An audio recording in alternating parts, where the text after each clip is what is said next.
দেখো এটা equal to, আমি কি করব, আমি এমনভাবে সাজাবো যাতে আমার সুবিধা হয়। আমি x+1 আর x+7 একসাথে নেব, আর এই দুটোকে একসাথে নেব। কেমন? তাহলে আমি লিখছি x+1 into x+7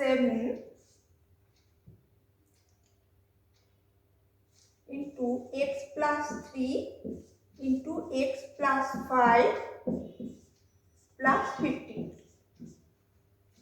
this is equal two, এই দুটো এবার গুণ করো, এই দুটোকে একসাথে, দুটো গুণ করলে কি হচ্ছে x² প্লাস, প্রথমে x দিয়ে গুণ করছি, x² প্লাস 7x, এবার 1 দিয়ে plus x plus 7,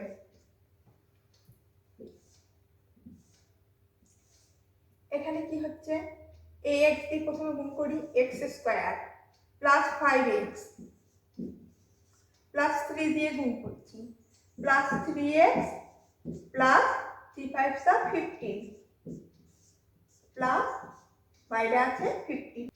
this is equal two, কি হচ্ছে তাহলে x² প্লাস 8x প্লাস 7, এখানে দেখো x² plus 8x plus 15 plus 15। এখন আমরা একটা কাজ করব, আমরা কি করব, এই যে x² প্লাস 8x দুই জায়গাতেই আছে, দেখো এটাকে আমি a ধরবো। তাহলে আমি যদি ধরি let x² plus 8x equal to a, দেন আমি কি পাচ্ছি, এটা ইকুয়াল টু, তাহলে আমি লিখতে পারি a plus 7 into a plus 15 plus 15। এবার গুণ করে এটাকে ভাঙাতে হবে। তাহলে আমি এবার এ দিয়ে গুণ করি, a² প্লাস 15a প্লাস 7 দিয়ে প্লাস 7a প্লাস 7 ইন্টু 15 কত, 105 প্লাস আরো 15। এটা ইকুয়াল টু কত হচ্ছে, তাহলে এটা ইকুয়াল টু হচ্ছে square plus 15 plus 7 22, 22a plus 5 আর 15 মিলে হচ্ছে 20, তার মানে 120। এবার আমরা এটাকে ফ্যাক্টরাইজ করব। কেমন?